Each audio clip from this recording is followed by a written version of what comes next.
अरे किशन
के जो राष्ट्रीय अध्यक्ष चंद्रशेखर रावण जी वो पहुंचे हुए थे। क्या लगता है कि जो भीड़ थी वो चंद्रशेखर को देखने के लिए भीड़ थी या वाकई में प्रोटेस्ट में जो डॉक्टर रितु जो लेकर चल रही हैं, जिस मुद्दे को लेकर चल रही हैं, उसके लिए वो भीड़ आई थी? देखिए, जो आंदोलन 3 महीने से चल रहा है पिछले, और वो आंदोलन एक बड़ा रूप ले रहा है धीरे धीरे। अब रही भीड़ की बात, देखिए रितु ने कई बार कॉल की है समाज को, बार बार उन्होंने कॉल किया कि दलित समाज आए, मुझे इंसाफ दिलाए, मेरे साथ आके खड़ा हो जाए, मेरी बात सुने, क्योंकि प्रशासन बात नहीं सुन पा रहा है, इंसाफ उसको नहीं मिल पा रहा है। तो चंद्रशेखर तो देखो एक पॉलिटिकल आदमी है, कहीं भी जाता है तो 1500 लोग उसके साथ आ जाते हैं। दूसरा, जो उसने कॉल दी थी, उस कॉल के भी लिए समाज में गया हुआ था, और कहीं ना कहीं वो भीड़ मिक्स भीड़ थी, वहाँ समाज की भी थी और चंद्रशेखर आज़ाद की भी भीड़ थी। और देखिए, इंसाफ उसको मिलना चाहिए, क्योंकि 3 महीने से वो बैठी हुई है, और प्रशासन जो है पूरी तरह से जो अपराधी लोग हैं उनका साथ दे रहा है। और प्रशासन ने ये कसम खा ली है कि हम उस मौला दलित की बेटी को इंसाफ बिल्कुल भी नहीं देंगे। तो भीड़ जो है, भीड़ नेचुरल थी, किराए की नहीं थी, कोई वैसे नहीं बुलाया गया था, कॉल दिया गया था, और उस कॉल पे भीड़ गई है। और प्रशासन में काफ़ी प्रेशर भी पड़ा है भीड़ का, और प्रशासन में कई हलचल भी हुई है। क्या लगता है कि चंद्रशेखर जो रावण जी हैं, वो अभी जो कुछ दिन पहले पहलवानों का आंदोलन होता है उसमें महज 4 दिन में ही पहुंच जाते हैं, और यहाँ पे 4 महीने लग गए प्रोफेसर रितु के आंदोलन में आने में? देखिए, क्या है कि हर आदमी अपना फ़ायदा नुकसान देखता है। नहीं, वो जाटों का आंदोलन था, तो उन्हें जाटों में बहुत ज़्यादा दिलचस्पी है। उनको लगा कि जाटों में जाके ज़्यादा फेमस हो जाऊंगा। और राजनीति जो होती है वो मौके की राजनीति होती है, लोग मौका नहीं छोड़ना चाहते। ये समाज की बेटी है, उसे पता ही तो समाज का घर है अपना, नहीं कभी भी जा सकता हूँ, जब मर्जी चला जाऊँगा, ये तो घर का मामला है। और इसीलिए उसको आने में 3 महीने लग गए। लेकिन अब देखना ये है कि उसके आने से कितना इंसाफ मिलेगा, नहीं मिलेगा। क्या प्रशासन वास्तव में उसे सीरियस लेगा, या आंदोलन ख़त्म हो जाएगा, या आंदोलन पूरे ठंडे बस्ते में चला जाएगा? क्योंकि मैंने देखा कि जहाँ जहाँ चंद्रशेखर भाई जाते हैं वहाँ आंदोलन पे काफ़ी असर पड़ता है। या तो आंदोलन कामयाब हो जाता है, नहीं तो वहाँ लाठीचार्ज होता है, धाराएं लगती हैं, और वो मामला जो है वायलेंस में होकर वो ख़त्म ही हो जाता है। तो मैंने सुना कल भी वहाँ पर लाठीचार्ज हुआ है और काफ़ी बच्चों को चोट भी आई है, कुछ FIR भी हुई है, कुछ बच्चे बंद भी हुए हैं। और ऐसा हुआ है तो गलत है, उस पर आंदोलन पर असर पड़ेगा। आंदोलन कहीं ना कहीं कमज़ोर होता है। तो जो आंदोलन पीसफुल चल रहा था, अगर उस आंदोलन में वायलेंस होता है और वहाँ लाठीचार्ज होता है और बच्चों को चोट आती है, FIR होती है, तो वो भी गलत है, ठीक नहीं है। उनसे इंसाफ मिलने में दिक्कत हो जाएगी, क्योंकि सरकार, मैं फिर कह रहा हूँ कि सरकार जो है, प्रशासन पूरी तरीके से मजबूती से, जो श्वेता राय है, जो महिला है, जो वहाँ की चांसलर है, उसके साथ खड़ा हुआ है। उसको FIR होने के बावजूद भी प्रशासन उसको अरेस्ट नहीं कर रहा है। तो हम अपील करते हैं राष्ट्रपति से, प्रधानमंत्री से, होम मिनिस्टर से कि कानून के दायरे में रह के आप काम कीजिए। जो SC/ST एक्ट में जो उस पर धाराएँ लगी हैं सुनीता रॉय पे, उसको अरेस्ट करें। और जो एक ना पूरा नैरेटिव बन गया है कि सरकार जो है दलितों की बिल्कुल भी नहीं सुनती है, बहन बेटियों की बिल्कुल भी नहीं सुन रही है, चाहे वो किसी की बहन बेटी हो, चाहे जनरल की हो, OBC की हो, SC/ST की हो, कि सरकार महिलाओं पे बिल्कुल साइलेंस हो गई है। महिलाओं के साथ कुछ भी घटना हो जाए वो बिल्कुल भी सरकार एक्शन नहीं लेती है। तो ये जो नैरेटिव है, इसको गवर्नमेंट ख़त्म करे और एक्शन दिखाए कम से कम, क्योंकि एक्शन नहीं दिखाएगी तो बहुत बड़ा हो जाएगा। जो बेटी बचाओ बेटी बढ़ाओ का जो आंदोलन का जो नारा है मोदी साहब का, वो नारा बिल्कुल फेक साबित होता है। मगर यहीं पे कहीं ना कहीं दोबारा मतलब दूसरा अगर पहलू हम देखें कि कहीं भी आंदोलन अगर होता है इस प्रकार का, अगर बहन बेटियों के साथ में, दलित बहन बेटियों के साथ में, वहाँ पर चंद्रशेखर जी जाते हैं, वहाँ पर एक पुलिस का भी एक जो बर्ताव होता है, वो कहीं ना कहीं सख्ताई होता है, कहीं उनको जेल में ठूस दिया जाता है, कहीं ना कहीं लाठीचार्ज होना स्वाभाविक हो जाता है। तो ऐसे मुद्दे में क्या कल जो हुआ है, तो कहीं ऐसा तो नहीं है कि चंद्रशेखर के कारण ही वहाँ पे लाठीचार्ज का कुछ ऐसा योजना हो पुलिस वालों की तरफ से? देखिए, अगर प्रशासन, मैं आगोड़ी की बात बता रहा हूँ, बहुत सारे आंदोलन हुए जहाँ पे मतलब चंद्रशेखर जी वहाँ पे लाठीचार्ज ही होना होता है। क्योंकि देखिए वो नए बच्चे हैं जो उनके साथ जाते हैं, सब यंग बच्चे हैं, वो डिमांड करते हैं इंसाफ की, प्रशासन नहीं सुनता है,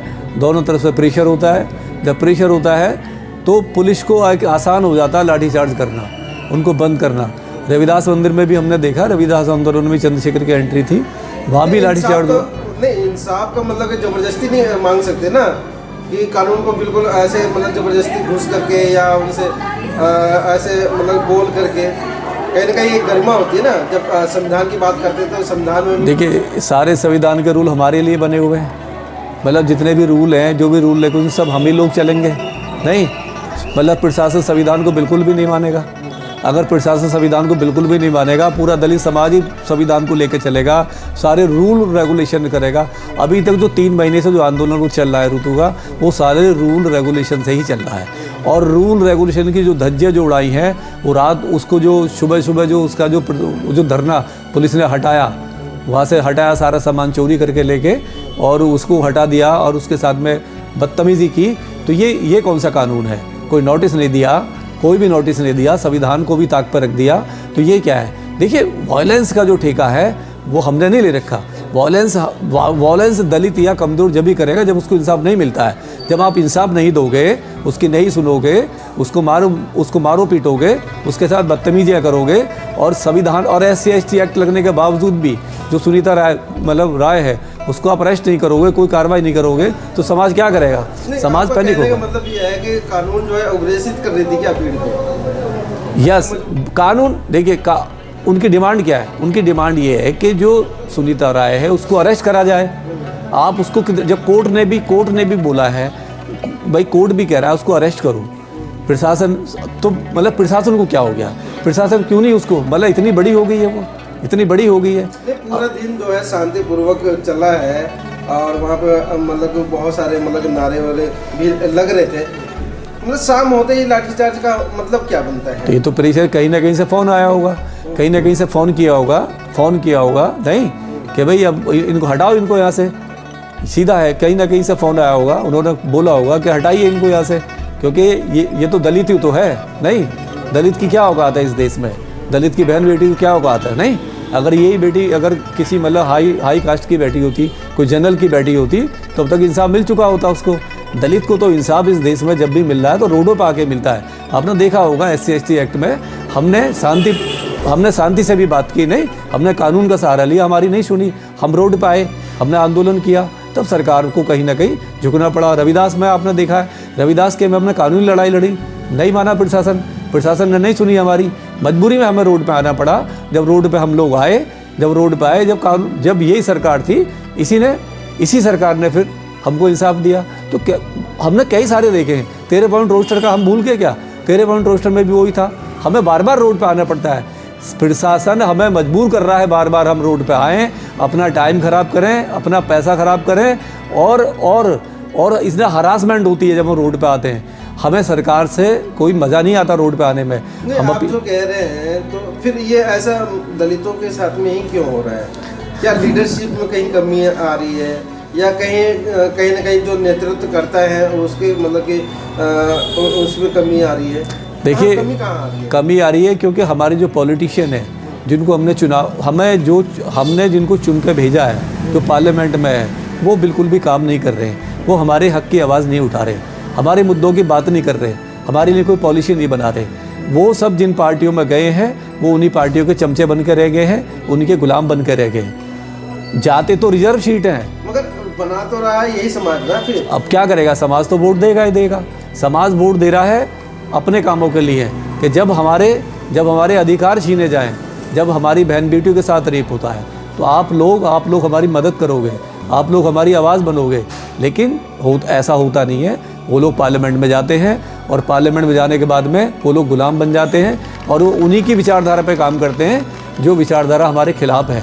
तो हम अपील करते हैं जो भी पार्लियामेंट में लोग हैं, वो हमारे लिए आवाज़ उठाए, कम से कम संवैधानिक दायरे में रह के वो हमारी बात कर सकते हैं, हमें इंसाफ दिला सकते हैं। क्योंकि तो हमारे साथ ऐसे पॉलिटिशियन के लिए आप क्या मैसेज देना चाहेंगे? मैसेज ये है कि 2024 का इलेक्शन आ रहा है, ऐसे लोगों की पहचान करें और ऐसे लोगों का बायकॉट करें, उनको बिल्कुल वोट ना दें, वोट भी नहीं दें, और उनका घेराव भी करें, और उनसे पूछें कि आप 5 साल तक 10 साल तक कहाँ थे, आपने क्या किया जब हमारे साथ में कांड होता है, हमारी 12 तरह रुक जाती हैं, हमारी बहन बेटियों का रेप होता है, मणिपुर में हमारी बहन बेटियों के साथ को नंगा घुमा गया, आपने क्या किया? आप कहाँ सो रहे थे? रोज़ हमारे बच्चों को मारा जाता है, रोज़ इंदु शेखर जैसे को गोली से मार दिया, फांसी पे चढ़ा दिया जाता है, कितने रोज़ भारत में घटनाएं होती हैं। आप कहाँ हो? आप कहाँ रहते हैं उस टाइम पे? कहाँ सो जाते हैं? उनसे सवाल करना चाहिए, और करेगी जनता सवाल। जनता जो दलित समुदाय है वो परेशान है, क्योंकि उसके साथ में घटनाएं बढ़ती जा रही हैं। जब से ये सरकार आई है 9 साल में, हमारे जो है बहुत ज़्यादा अत्याचार हमारे लोगों पे हुए हैं, आगे भी हो रहे हैं, और डे बाय डे होते हैं। क्या लग रहा है कि मतलब कि प्रोफेसर डॉक्टर रितु जो है बैठी, आगे आंदोलन चलने का कोई आशंका है, या कल तक ही सीमित होकर के सिमट गया? देखिए, मेरी होप ये है कि आंदोलन ख़त्म नहीं हो, आंदोलन चलता रहना चाहिए। जो नैरेटिव बन रहा है कि चंद्रशेखर आया और वो आंदोलन ख़त्म हो गया, ऐसा नहीं होना चाहिए। समाज जो है, समाज उसके साथ खड़े रहना ही पड़ेगा समाज को, वरना कोई और ऋतु नहीं बन पाएगी। अब समाज वहाँ जाए, उसके साथ बैठे, उसके लिए आंदोलन में उसके भागीदारी बने, और सरकार से प्रेशर बनाए, क्योंकि चंद्रशेखर रोज़ नहीं आ सकता। चंद्रशेखर डेली नहीं आएगा, वो राजनीतिक आदमी है, लेकिन आम पब्लिक जो है वो राजनीतिक नहीं होती है, वो जा सकती है। दिल्ली के जो लोग हैं वो जाएं, उसके साथ बैठे, प्रेशर बनाए, और जब तक नहीं बनाएंगे तो बड़ा मुश्किल हो जाएगा, क्योंकि प्रशासन हमारे लिए बिल्कुल बैठा हुआ है, हमारे लोगों को परेशान करने के लिए। तो हमारी अपील है कि वो काम करें प्रशासन।